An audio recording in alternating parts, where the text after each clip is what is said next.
హైదరాబాద్లో 2 కేసులకు సంబంధించి నిందితులను పోలీసులు మీడియా ముందు ప్రవేశపెట్టారు. ముత్తూట్ ఫైనాన్స్ కేసులో ఇప్పటికే 4గురిని అరెస్ట్ చేసిన పోలీసులు తాజాగా మరో 2ని అరెస్ట్ చేశారు. మరో 3 నిందితులు పరారీలో ఉన్నట్లు పేర్కొన్నారు.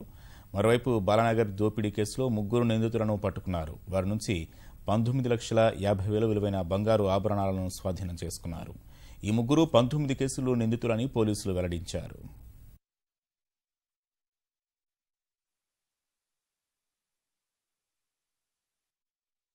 వంశీ నాయుడు అంటే లావిస్ ఎక్స్పెండిచరు అది కాల్ సెంటర్లో పనిచేసినాడు. ఆ డబ్బులు సరిపోవడం లేని ఉద్దేశంతో ఆ తర్వాత దొంగతనం స్టార్ట్ చేసినాడు.